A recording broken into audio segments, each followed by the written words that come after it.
Mukunda-Mālā-Stotra, 4th Shloka.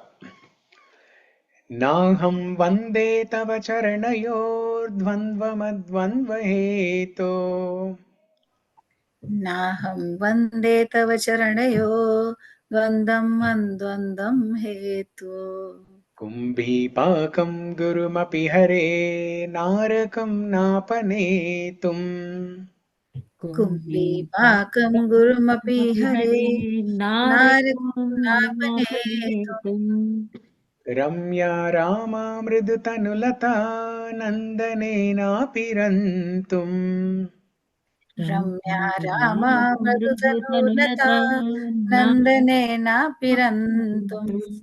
bhāve daya-bhavane bhāvayeyam bhavantam.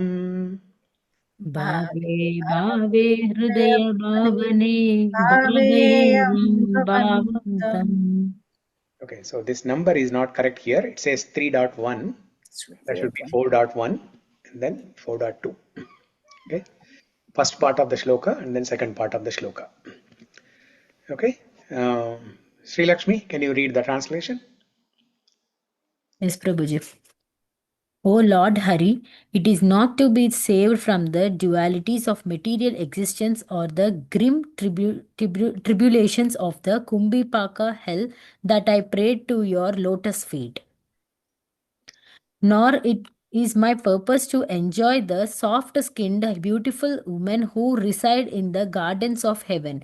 I pray to your lotus feet only so that I may remember you alone in the core of my heart, birth after birth.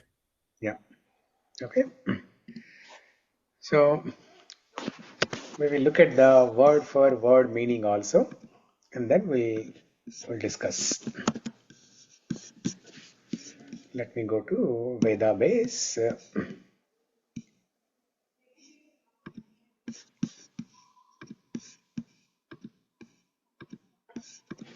Yeah. Nāham. Na, not. Aham, I. Vande, pray. Tava, your. Charanayo, of the lotus feet. Dvandvam, to the pair. Advandva, of release from duality. Hetoh, for the reason. Kumbhīpākam, the planet of boiling oil. Gurum, most severe. Api, either. Hari, O Hari. Hare, O Hari. Nārakam, hell. Na, not. Nāpanetum, to avoid. Ramya, very beautiful. Rama, of the fair complexion. Mridu, soft. Tanu-latā, of creeper-like bodies. Nandane, in the pleasure gardens of heaven. Nāpi, nor. Rantum, to enjoy. Bhāve, in various rebirths. Hridaya, of my heart. Bhavane, within the house. Bhāvayeyam, may I concentrate. Bhavantam, on you, onto you. Okay. So now in the previous shloka, so let's look at the flow of all the shlokas from first shloka to this fourth shloka. In first shloka, Kulshekar Alvar did pure Nama Sankirtan. What did he do? He said Shri Vallabheti, Varadeti, Daya-pareti, Bhakta Priyeti, Bhavaluntana Kovideti, Nateti, Nagashayaneti, Jagannivaseti. He chanted all these names and said, O Lord, please give me your mercy so that I can chant your names every day. Alapinam pratidinam kurumam mukunda. Please make me chant all these names every day. Kurumam means make me. And in the second shloka also, he glorified the all victorious, ever victorious Sri Krishna. Jayatu Jayatu Devo Devaki Nandanoyam Jayatu Jayatu Krishna Vrishni Vamsha Pradipaha Jayatu Jayatu Meghashyamala Komalango Jayatu Jayatu Prithvi Varanasho Mukundaha. So here also he did some Nama Sankirtana, but while doing Nama Sankirtana, while reciting, while chanting some names of Krishna, he did Jai Jaikar. He glorified Krishna. He glorified Krishna and he invoked different relations of Krishna and his devotees, like Devaki Nandana. So then Krishna remembers his mother Vasudeva Devaki, mother and father Vasudeva Devaki, and also Nanda Maharaj and Yashoda Mata, who also has a name as Devaki. Yashoda is also known as Devaki. So after hearing all these glories in the first two shlokas, Krishna asked Kulshekar Alvar, so you are glorifying me so much, I am happy. You have also glorified my mother and you have done so much. You have done a good job. Now what do you want actually? Why are you glorifying me? If you are glorifying me so much with so many names, that means there must be something that you are asking for. So come to the point. What do you want? Tell me. Then in third shloka, Kulshekar Alvar asked for remembrance of the lotus feet of Krishna. Remembrance of lotus feet of Krishna. Mukunda-Mālā-Stotra pranipatya yache bhavantam ekantam Mukunda-Mālā pranipatya yache. O Mukunda, O Lord Mukunda, I am offering my prostrated obeisances in front of you and I am begging. Yache means begging. I am begging. What was he begging for? Bhavantam ekantam iyantam artham. Ekantam. Only one desire, only one wish. Bhavantam ekantam iyantam artham. Only one desire. I have only one desire to ask. What is that desire? In the next two lines.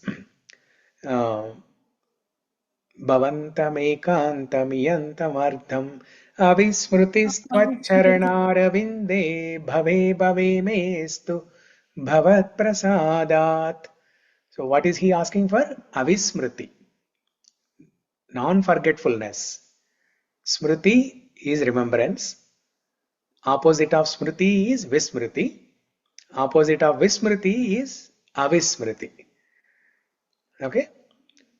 So Kulshekar Alvar is asking for this one desire, one boon from Krishna. That, O Krishna, may I always remember your lotus feet lifetime after lifetime. Bhave mestu bhavat prasadat. And Kulshekar Alvar is saying that only by your mercy I can remember you. I can remember your lotus feet. Okay? And then now Krishna asks Kulshekar Alvar again. Okay, so you're asking for the remembrance of my lotus feet. But I can give you so many things. I am Varada, I am Sri Vallabha, I am Dayapara. I have the ability to give the best of the boons. I am the Pati of Sri Lakshmi. Sri Vallabha, I am Sri Vallabha. I am the husband of the goddess of fortune, Madhava, I am Madhava. I am Varada, I can give you the best of the boons. You can ask me anything else. Why only my lotus feet? Ask something else. Or is there a reason why you are asking for the remembrance of my lotus feet? Do you want some other benefit? That's why you are indirectly asking by saying that I want remembrance of your lotus feet. Tell me clearly what exactly you want. I understand that you are asking for shelter at my lotus feet, but is there some hidden agenda? Is there some hidden agenda that you did not ask? If that is so, you please ask now. I can give you anything that you want.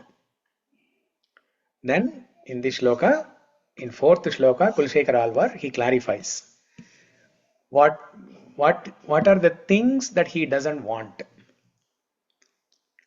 Nāham vande tava caran ayor.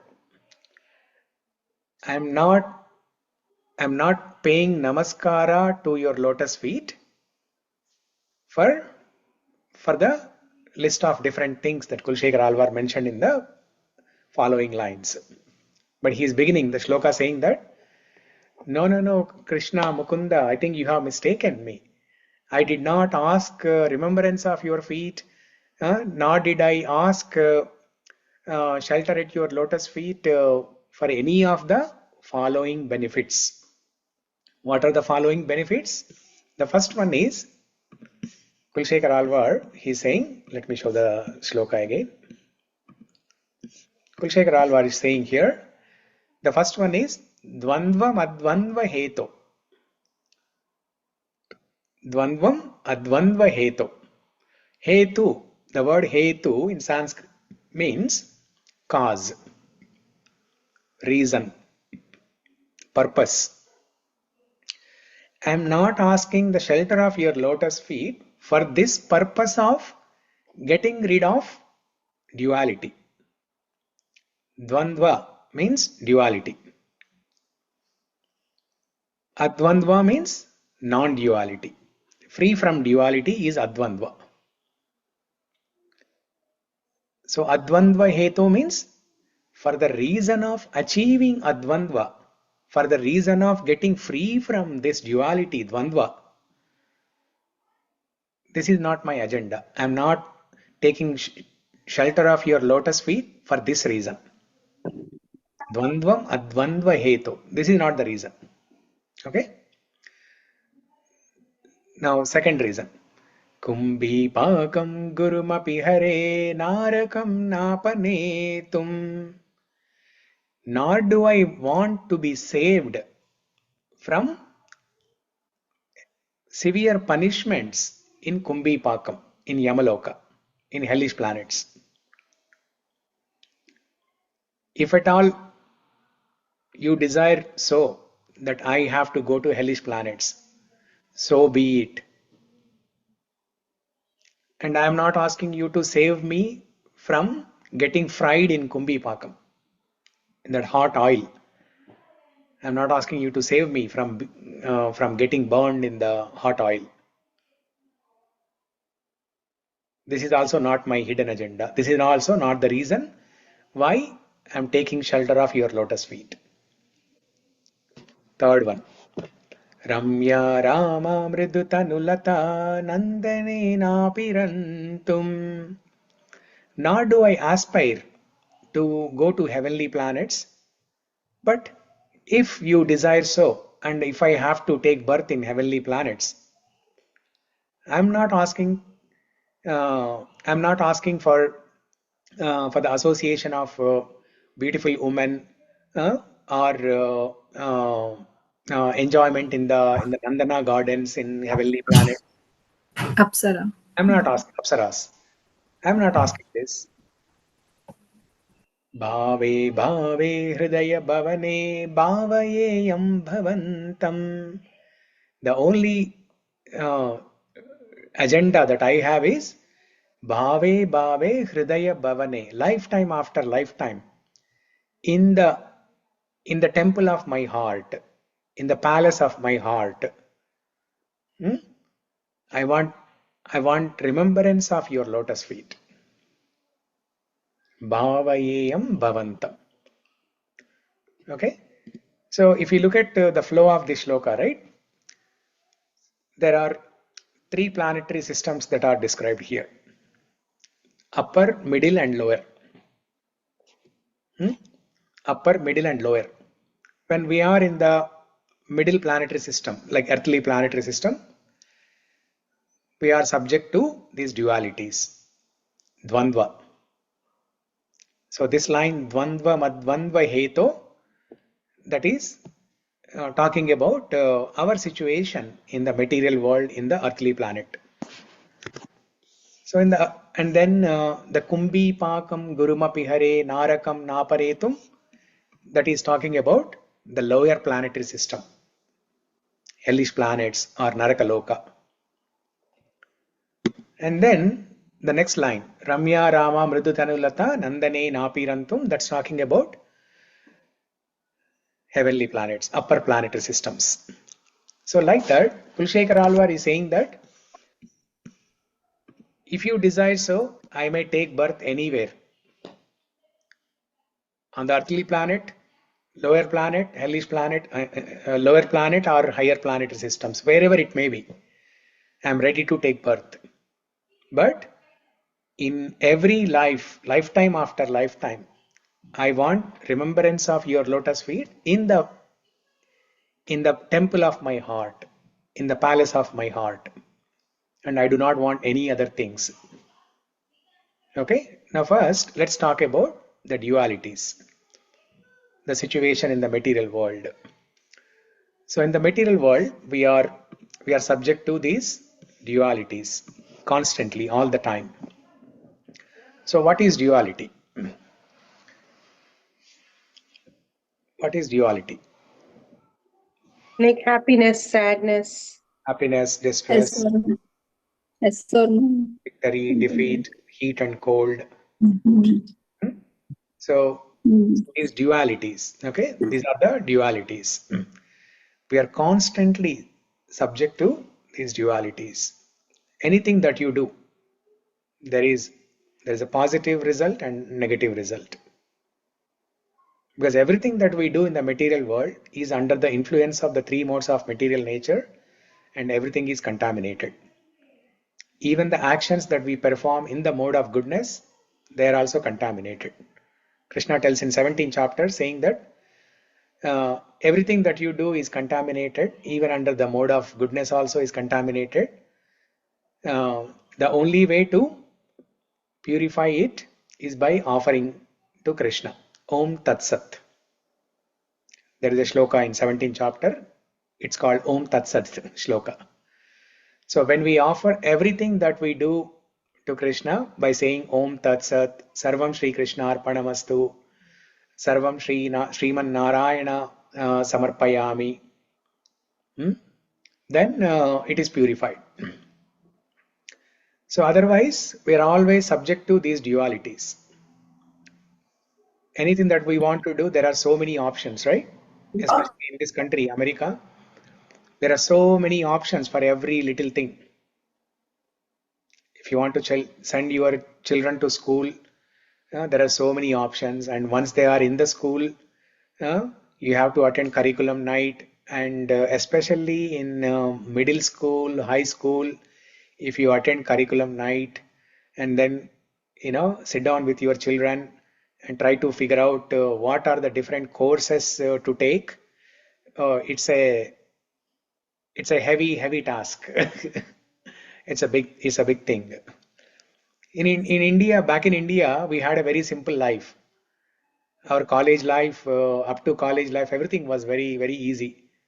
You have either BPC or MPC, CEC, commerce group, medicine or maths. So the options are very limited and easy. Depending on one's inclination, they can just choose. But here, anything that you want to choose, again, there are subcategories and then sub-subcategories. You have to spend a lot of time, scratch your head. Still, you will not be able to make a good selection. So like that, this world is very confusing. It's bewildering with so many options out there. Dvandvam. Prabhuji, one quick question. Like when we say Krishnarpanamastu, Yeah. and what is the difference between the Krishnarpanamastu and when we do for the Krishna's happiness? Like Same thing. both are same thing, na Prabhuji? Oh, okay. I see what you're asking. Yeah. So Yeah. Krishnarpanamastu means whatever you are doing, you are just offering that to Krishna. But doing some seva for Krishna's happiness means doing only that thing that Krishna likes. Doing only that thing that pleases Krishna. Okay, so to give an example, let's say you have invited a guest to your home, and then they ask for water. So you think that Okay, they are asking for water, but let me bring juice. So you make nice mango juice and offer it to them. But they have come from outside. Outside it is summer heat, 90 degrees, 100 degrees temperature. So they are feeling very thirsty, and they want some cool water to quench their thirst. And in that time only water can give relief. But instead, if you give them juice, they may take it, but they are not pleased. So if you want to please them, you just give what they are asking. So giving juice is Krishna Arpanamastu. Whatever we are doing, we are just offering to Krishna. Yat karoshi, yad ashnasi, yad juhosi, dadashi, yat tapasvasi kaunteya, tat kurushva madarpanam. Krishna tells in Bhagavad Gita chapter 9.27, mat kurushva, tat kurushva madarpanam. Whatever you do it as an offering to me. That is not the highest stage. Basically, Krishna Paramastu, the fall of whatever the fruit, the fall will be of this service. That's what we say, right? Yes. Yeah. Whatever the activity that you do, the result of that activity we are offering to Krishna. So that is Nishkama Karma, which is not the highest.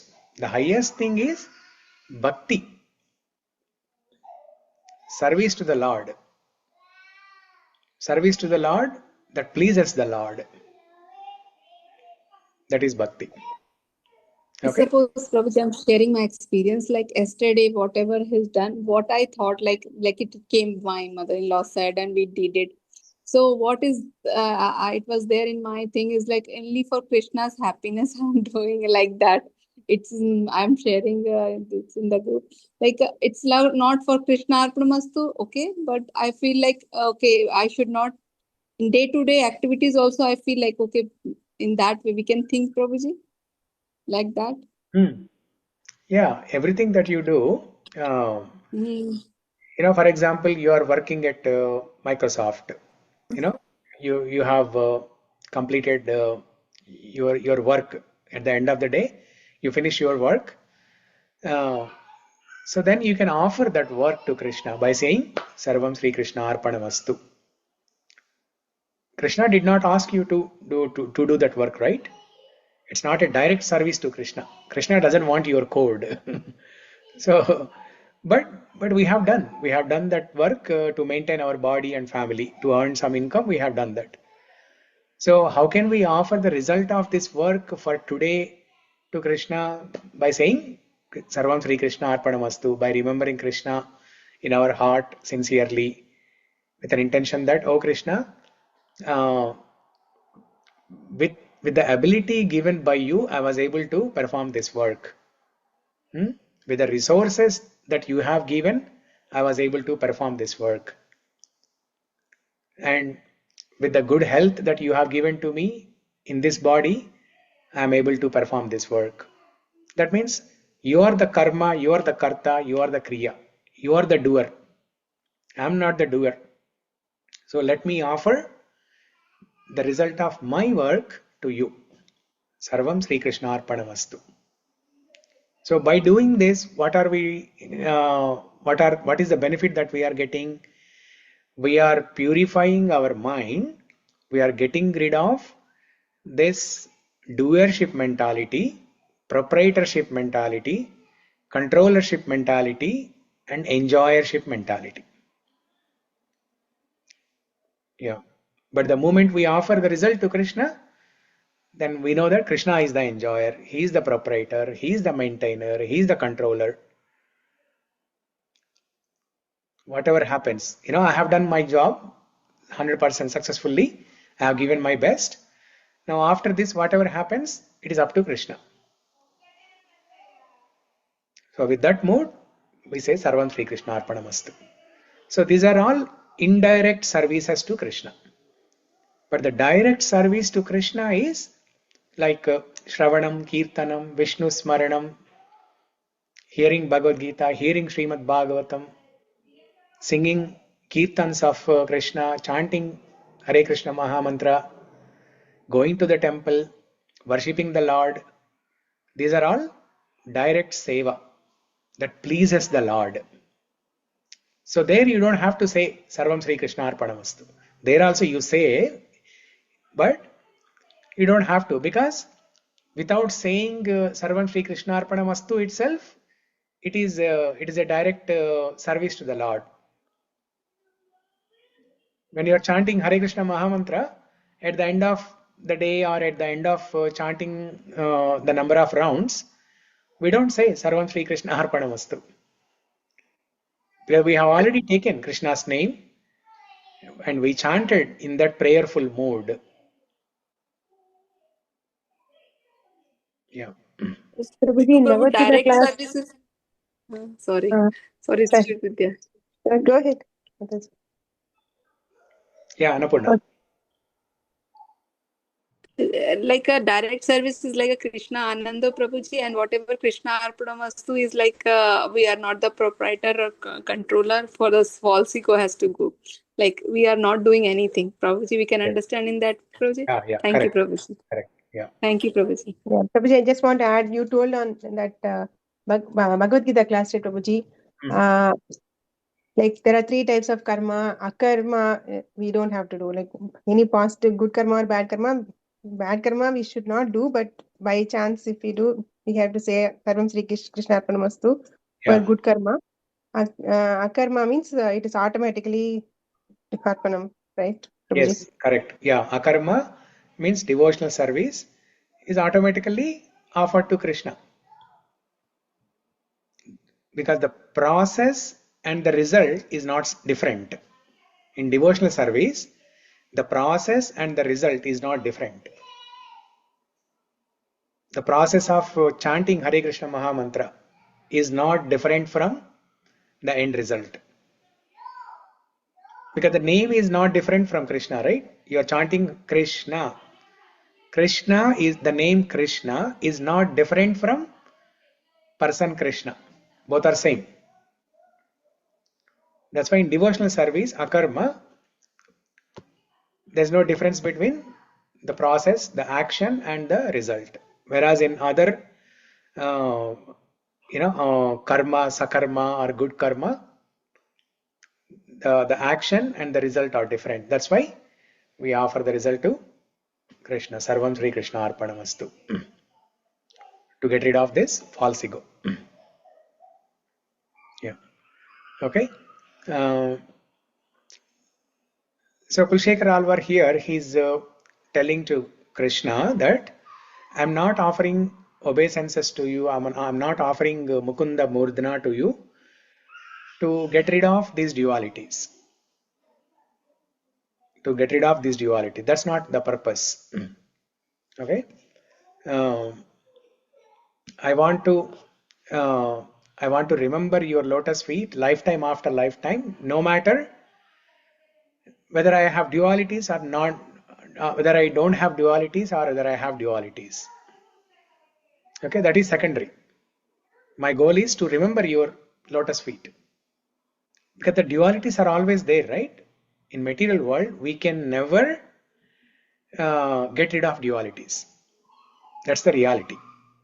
Even the devotees, even the pure devotees, advanced bhaktas, sannyasis, great monks, they are also subject to dualities. So that's why dualities are part and parcel of this life. So instead of trying to fix the dualities or getting rid of the dualities, we should just focus on the lotus feet of Krishna, remembrance of Krishna. Okay, so speaking about dualities, in simple words, duality means problems. Okay, if there are no dualities, if there is no happiness and distress, instead of that there is only happiness all the time, then there is no problem. But because there are dualities, there is sometimes there is happiness, sometimes there is distress. When there is distress, we want happiness. That's why it's a problem. In simple words, you can understand dualities as a problem. So in Bhagavad Gita chapter 7, Krishna tells there are 4 kinds of people who approach Krishna. Who are those 4 people, 4 kinds of people? Let's look at this shloka.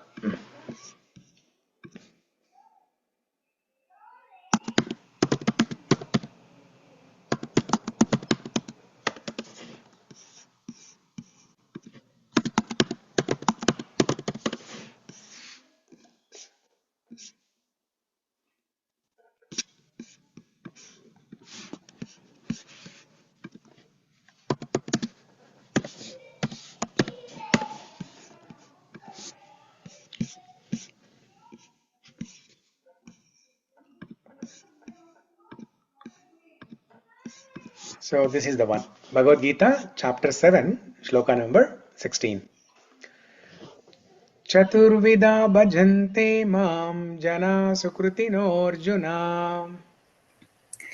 Chaturvida bhajante mam jana sukriti no arjuna. Arto jignasurartarti jnani cha bharatarshava. Arto jignasurartarti Yani jnani cha bharatarshava. Okay. Srividya, can you read the translation? Okay, Pujit. O best among the Bharatas, 4 kinds of pious men begin to render devotional service unto me: the distressed, the desirer of wealth, the inquisitive, and he who is searching for knowledge of the Absolute. Absolute. Okay. So whoever approaches Krishna or any god, basically, right? They fall into one of these 4 categories. What are those 4 categories? First category is Artha Bhaktas. Those who are in distress. Artha means distress.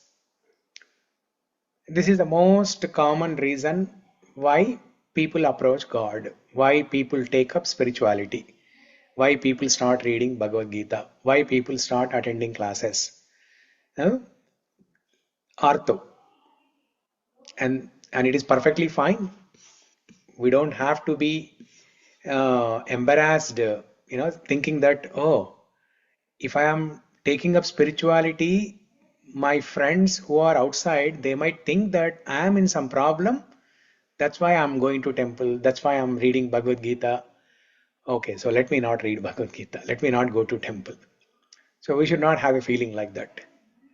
We should not be embarrassed.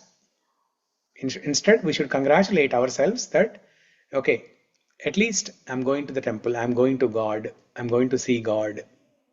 I'm taking association of devotees. I have begun my journey. I have begun my spiritual journey.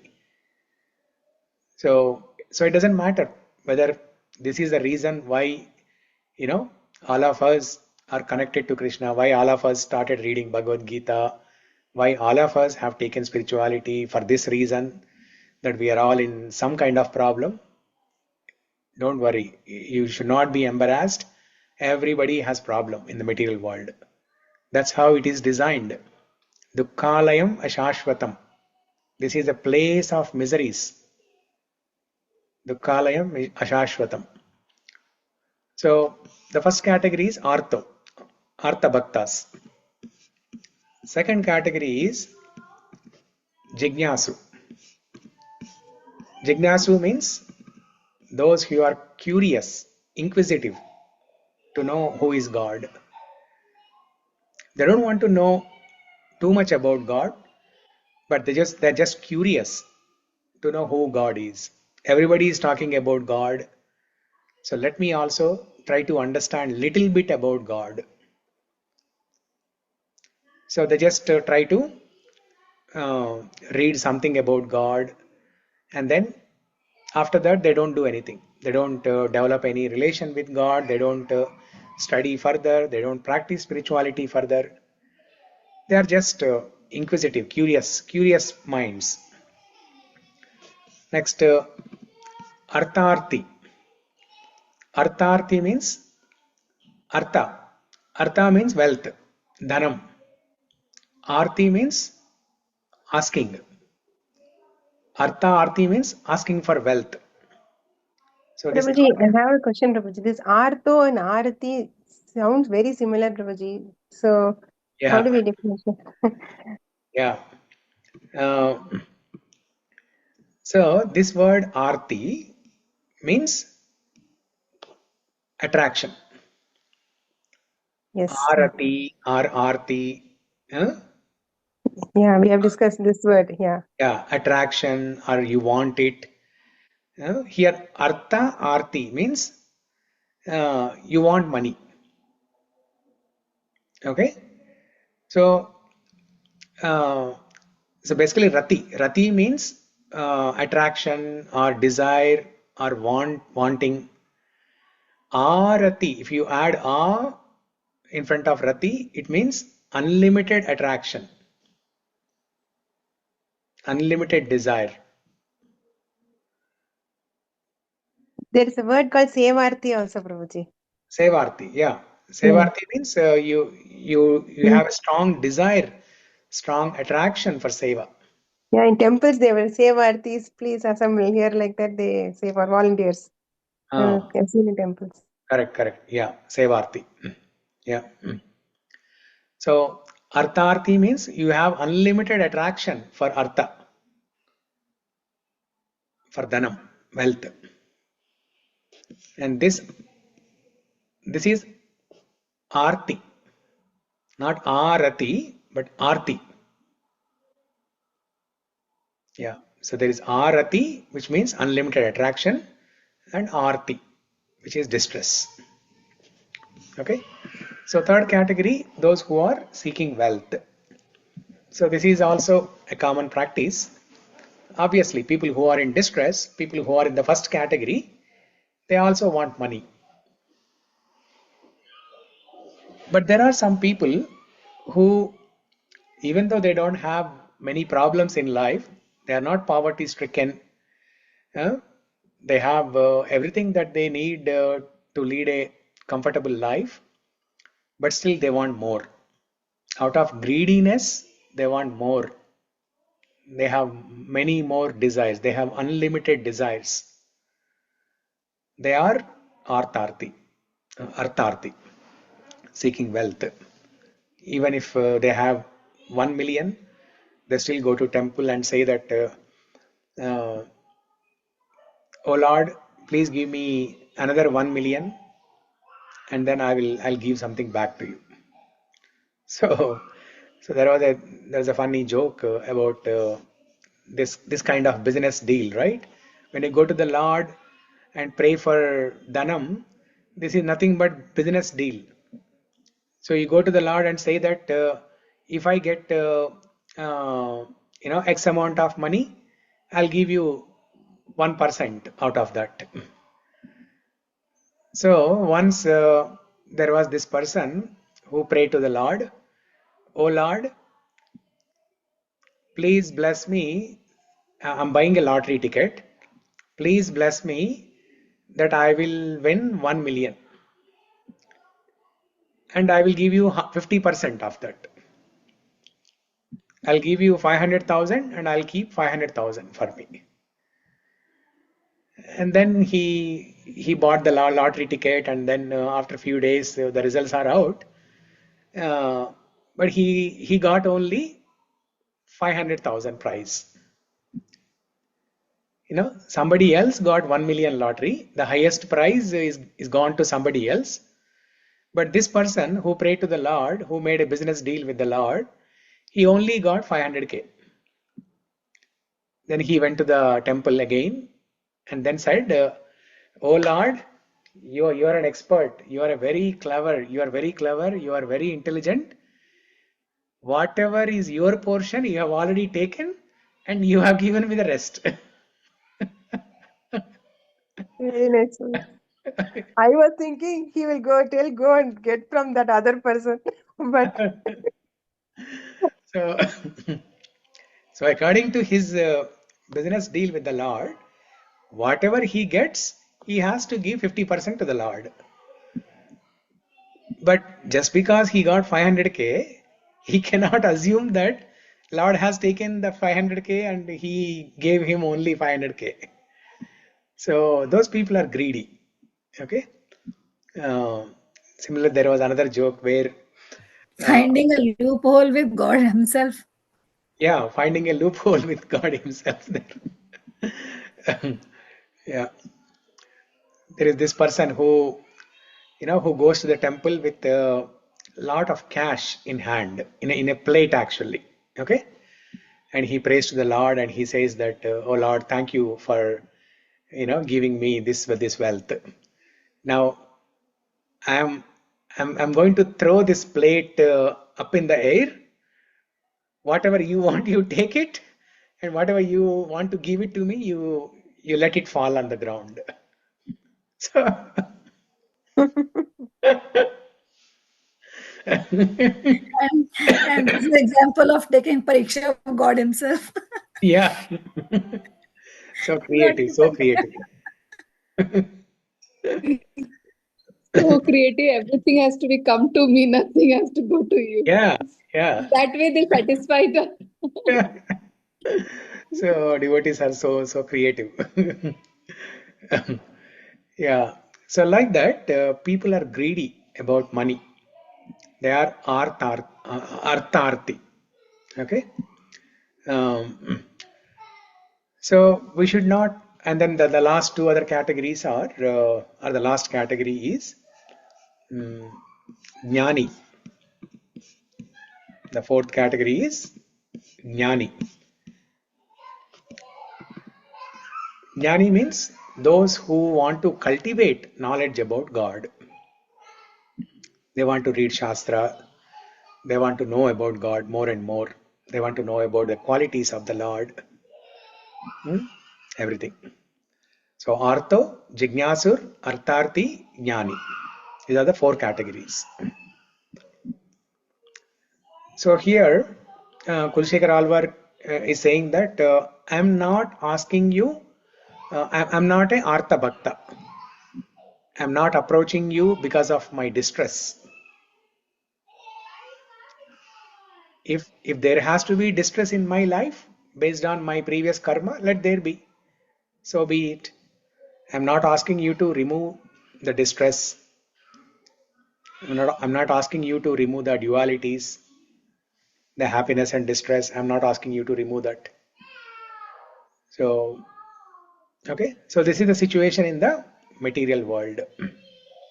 Now okay. So one more point about this. These four types of people, right? Now there is a fifth type of person, that is a devotee. He is not approaching God because of distress. He is not approaching God because of curiosity. He is not approaching God because of desire for wealth. He is not approaching God just to cultivate some knowledge about God. But devotee, the fifth category, is more beyond than all these four. The devotee's purpose is just to serve the Lord, just to please the Lord, just to please the Lord. And a devotee, when he goes to the temple, when he goes to take darshan of the Lord, he does not pray for any of these material benefits. He does not ask the Lord, "Oh Lord, I am an Artha Bhakta, please remove my distress. I am chanting your Hare Krishna Maha Mantra every day, 16 rounds. Please remove all my problems. I don't have a job. Please give me job. I don't have a car. Please give me car. I don't have a house. Give me a house." You know, devotees Prabhuji, don't one pray like quick question. that. How a Gyani is different from a devotion, Prabhuji? So jnanis, Yeah. they Because cultivate Jnani only can knowledge, convert. but most of the times they speculate. They read something from the Shastras, Upanishads. Mostly they read from Upanishads. In Upanishads, there is an elaborative description of how this material world is created, uh, how the Lord is the source of everything in the material world. And then there is an anatomy of the planetary systems. So it's a very dry philosophy, complicated philosophy. Okay, complicated subject matter. You really need a good logical mind and brain to understand that. So these people, jnanis, who are trying to cultivate knowledge about God, they read some shastra from Upanishad, and then the remaining they speculate. Okay, so based on what I read in this Upanishads, maybe God is like this, maybe God is like that. They try to come up with their own opinion, because these Upanishads are very hard to understand and very very complicated. So what they do is they try to read whatever they understand. They try to read as much as possible, and the remaining they just speculate. Maybe God is like that, maybe God is like this. But that will be Jignasu, na Prabhuji? No. That Jignasu is just a curiosity. They are curious. They may try to know about God for a few days.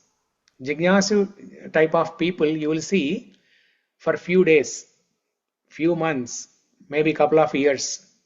After that you will not see them. They're just curious what this religion is, what this chanting of Hare Krishna Maha Mantra is, what this temple is, what is this worship, how do the deities look like, what exactly do they do in the temples. They just come and observe and then go. We see many people, right? For example, in temples, you will see some visitors who come to the temple only once a week, or once a month, once in 6 months. Occasionally, when there is a festival, occasionally they will come. Sri Lakshmi is feeling this is like Upanishad's philosophy. I'm feeling very sleepy. Wake up, wake up, wake up. Yes. We are reading Bhakti text, not Upanishad. కాదు ప్రభుజీ, ఈ devotional లో ఇది జ్ఞానీస్ లో faith ఉండదు, devotional లో faith ఉంటుంది కదా Prabhuji? Yeah. Okay, thank you Prabhuji. So Gyani only will convert to devotee in future. Yeah, in future all the 4 categories will become devotees. Artha, Jignasu, Artharthi and Jnani. They all will become devotees in future. Okay. So bhaktas do not pray for all these material benefits, but Bhagavatam. Okay, now let me ask you a question. So if somebody loses their job or somebody loses their visa, can we pray to Krishna to get rid of that problem? Yes, I think, Yes. Prabhuji. You said Prabhuji, yes, we can. Yes, you told we can. Varada should Raj, not when we discussed about Varada with Currently, Prabhuji, after coming to Krishna conscious, I'm not sure, but I'm feeling that anything happens, it's like a Krishna will is there. So everything is taken care by the Krishna only. I felt even now after like that I am feeling, Prabhuji. Yeah. Not praying for only for that visa, not for any kind of Krishna is there for me to take care everything in their place. Maybe that is good for me. I am feeling right now like that, Prabhuji. Yeah, very Not good. praying for that has to done. Yeah, very good. So there is a idealistic scenario, and then there is not so idealistic scenario, right? In an idealistic scenario, devotees should not pray to Krishna to get rid of this problem of loss of job or loss of visa. Okay, that is the idealistic scenario. But in a non-idealistic scenario, you can still approach Krishna and pray for this, instead of going somewhere else, instead of going to some devata, some demigod, instead of going to Durga, Ganapati, Shiva, Brahma, Indra, Varuna, Vayu, and doing puja to them, offering some ritual. Instead of that, whatever you want to ask, you ask Krishna. That way, at least you are connected to Krishna. Even though it's not a good thing to ask material benefit from Krishna, still you are coming to Krishna. For that reason, it is okay. Like you are asking to your father. Yeah. What you want. Yeah. So let's say somebody, a child, a teenager, right? A teenager, when he sees, his college friends, some of his college friends, they are smoking. And let's say a teenage boy, he develops this desire of smoking. Now there are two options. Either he can go to one of his uncles, or he can go to his father and ask for a cigarette. If he goes to the uncle and asks for a cigarette, uncle may give it immediately. Uncle will think that, oh, if I give cigarette to my nephew, he'll feel happy. So let me make him happy. So uncle will give it right away. But the second option, if he goes to the father and asks for a cigarette, the father will not give, because father knows that it is not good for my child. Father will only give that thing that is good for the child. Okay? So, okay, now let me ask another question. Let's say somebody has a health problem. Can we go to Krishna and pray, oh Krishna, please give me good health. Please help me get rid of my health problem. Can we ask? I think yes, Prabhuji. Yes, Prabhuji. Yes, Yes, Prabhuji. Prabhuji. Okay. We can ask anything to Krishna. So is it similar to the job loss problem, or is it different? Maybe it is more important, like asking not for cigarette, but for some food or some clothing which we need. Okay.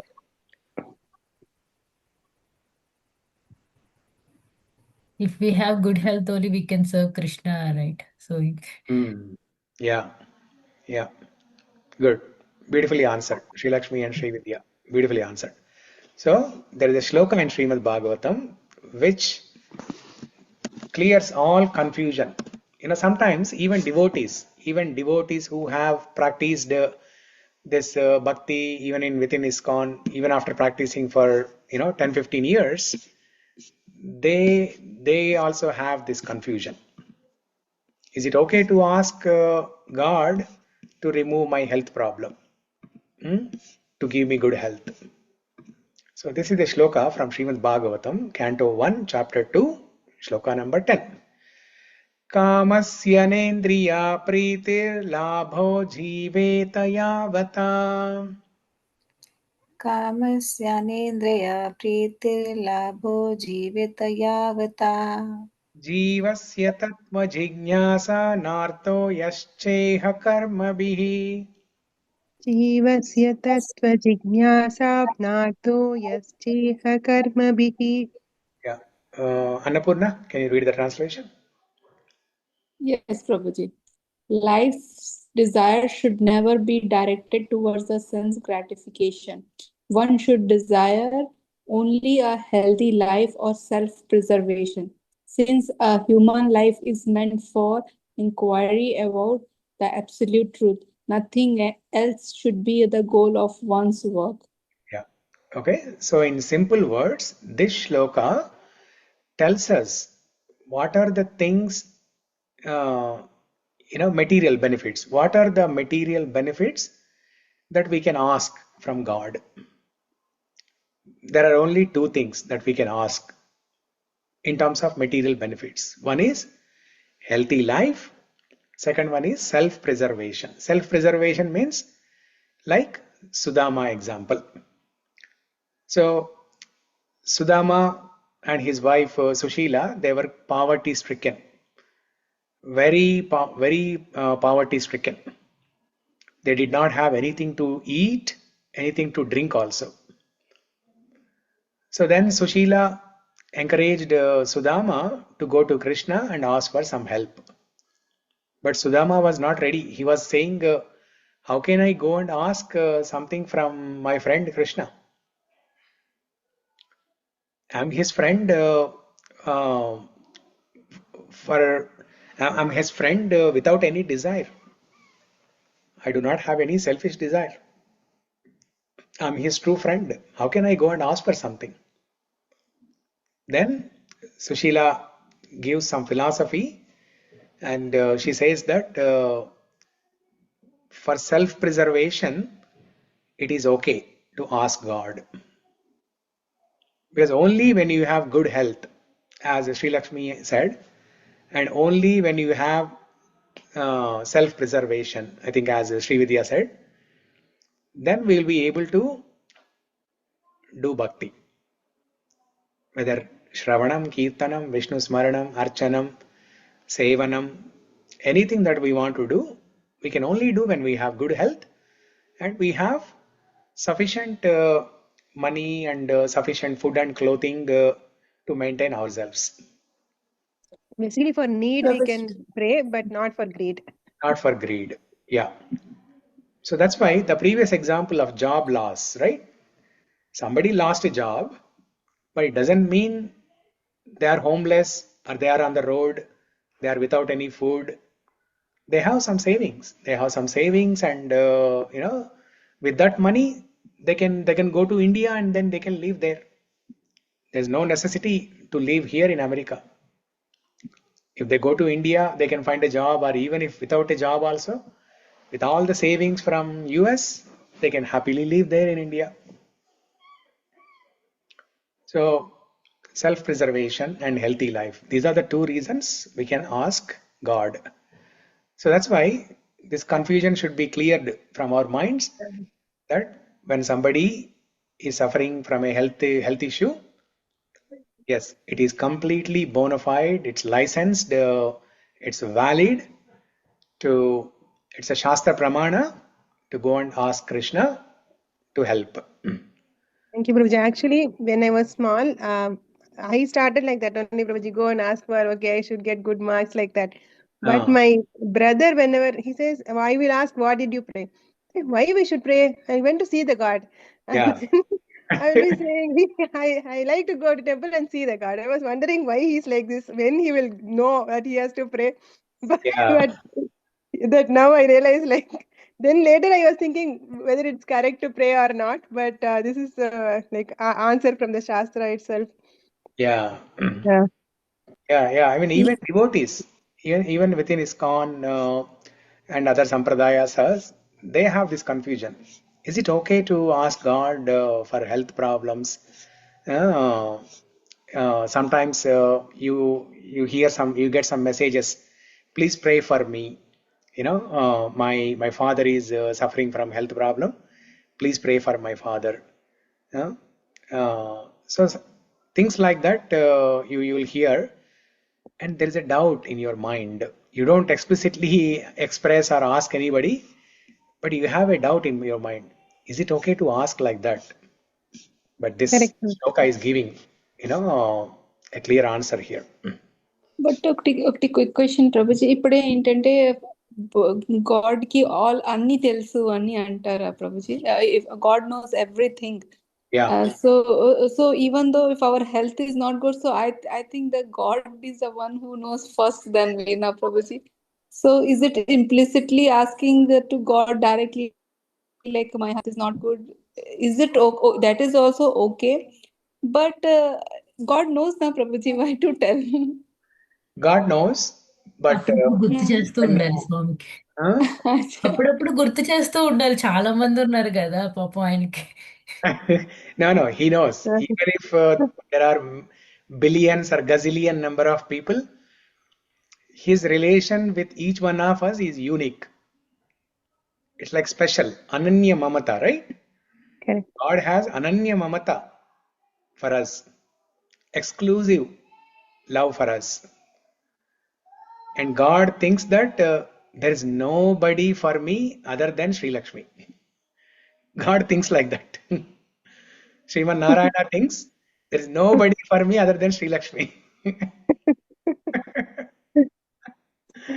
So, like that. And we should also develop feeling like that. That there is nobody for me other than God. Yeah. So we'll discuss more about this shloka tomorrow. But before we end, there is a similar prayer in Uddhava Gita. Okay, Lord Krishna himself tells this shloka to Uddhava. Okay, and I want to play the recitation by Shruti. Before that, I want to tell for Annapurna. So she asked why we should go to God if we are feeling. We should not simply say that it's my karma, I have to suffer. But one thing is whether we are getting, like, Krishna actually knows and he's going to do whatever. But we'll be thinking Krishna is with us. Like, the more when we are suffering, the more if we like pray, then we think, okay, it's Krishna knows and he's with us and we get closer to him. So that's what I feel, Prabhuji. Yeah, so I'll give you an example, right? Draupadi, for example. So Draupadi, she was in a problem. In that assembly, Asat Sabha, Draupadi was in a problem. Now, if Draupadi thinks that, oh, Krishna knows everything, let me just close my eyes and then let me see what happens. She did not do that. She offered a beautiful prayer. She chanted Krishna's names. Gajendra also, Prabhuji. Gajendra also. So, Yeah. Rukmini Devi also. She was in a problem. She wrote a letter to Krishna. She did not think that, oh, my marriage to Shishupala is fixed, but Krishna knows everything. Nothing will come automatically. Let me just sit here and see what happens. Prabhuji, chanting will help us to get rid of Krishna, Krishna, Krishna at that pain. Krishna, Krishna. If we'll get a pain, then we will only say Krishna, Krishna, Krishna. Then that will also get rid, right, Prabhuji? Implicitly, my health is not good. Yeah, that will also, that's also a prayer. When you have a problem, if you simply chant Hare Krishna Maha Mantra, that's also a prayer. But we should develop this habit of spelling our prayers in words. Okay, got it, Prabhuji. Yeah, Thank you. We have to put our emotions, feelings into words. And who else we will go? Like, who else we will go to tell, right? And life, like music has ups and downs. Life is also having ups and downs. But anything, we have to go to Krishna only. So it changes. Like, if we are normal, we'll say Hare Krishna, Hare Krishna. But if we are really have pain, then we can really like Gajendra only. With intensity, the intensity will grow. Yeah. And Krishna, sometimes he wants us to do that, and then he will like see how my child is coming to me. Correct. So, yeah, he wants to intensify our bhakti. Even for Sudama, he did not help unless Sudama came to him. Oh, yeah, that's also a good example. Yes, beautiful. Yeah. Sudama, Krishna knows. Even before Sudama came there, Krishna knows that Sudama was poverty stricken and his survival is of a question. They did not have anything to drink also. Krishna knows everything. But and you told like, Prabhuji, we have to put the first step and God will put 100 steps God will put 100 steps towards us. Yes, very good. Dhamma was chanting continuously, Prabhuji, and serving God. But at that time, he went personally in that. But he never forgot Krishna. He daily used to chant. Even though nothing is there in the stomach, only Krishna is everything. Yeah. And in that same way, he used to convince the wife also, Prabhuji. Yeah. And even when he wanted to go, very reluctantly, he finally agreed to Sushila that, okay, fine, I will go. Because at least I'll get darshan of my Krishna. Ayam hi paramo labho uttama shloka darshanam. So if I go there, I will get the darshan. That is the best benefit. For that Thank you. benefit, I'm going. Thank you, Prabhuji. Okay, so we will hear this beautiful shloka from Shruti, and then we'll discuss the meaning of this tomorrow. Let me play this. धिष्ण्यं न सार्वभौम அப்படி இருக்கிறவா என்ன காங்கிக்கிறா? அடுத்த ஸ்லோகம். ந பாரமேஷ்டியம் ந மகேந்திர धिष्ण्यं न सार्वभौमं न रसाधिपत्यं न योगसिद्धिरपुनर्भवं वा मय्यर्पितात्मेच्छति मद्विनान्यत् न पारमेष्ठ्यं न महेन्द्रधिष्ण्यम्. Okay, so let's listen to this shloka one more time. എന്നോട് ഭക്ഷ്യം ഭക്താൾ ഒരു സുഖവും അതിൽ ഡിപ്പെൻഡ് நம்ம சுகத்தை ஆனந்தத்தை அவா நித்தியம் அனுபவிச்சுட்டு இருக்கா அந்த பக்தாள். அப்படி இருக்கிறவா என்ன காங்கிக்கிறா? அடுத்த ஸ்லோகம். ந பாரமேஷ்டியம் ந மகேந்திர धिष्ण्यं न सार्वभौमं न रसाधिपत्यं न योगसिद्धिरपुनर्भवं वा मय्यर्पितात्मेच्छति मद्विनान्यत् न पारमेष्ठ्यं न महेन्द्रधिष्ण्यम्. என்னோட பக்தன். So, this is spoken by Lord Krishna in Uddhava Gita while speaking to Uddhava. So, we'll understand the meaning of this tomorrow. This is in the same lines of this shloka, fourth shloka from Mukunda-Mālā-Stotra. What Kulshekara Alvar is saying, nāham vande tava caran ayor dvandvam-hetoh. Similar lines. Okay, we'll discuss that tomorrow. And we'll discuss more about this fourth shloka. Okay, so it's 10:06. We'll pause here. Mangalam Kosalendraya Mahaniya Gunatmane Chakravarti Tamagaya Sarvabhaumaya Mangalam. Mukunda-Mālā-Stotra ki Jai. Jai. Thank you, Prabhuji. திருவடிகளே சரணம். Hare Krishna. Hare Krishna. Thank you, Prabhuji. Hare Krishna. See you all tomorrow.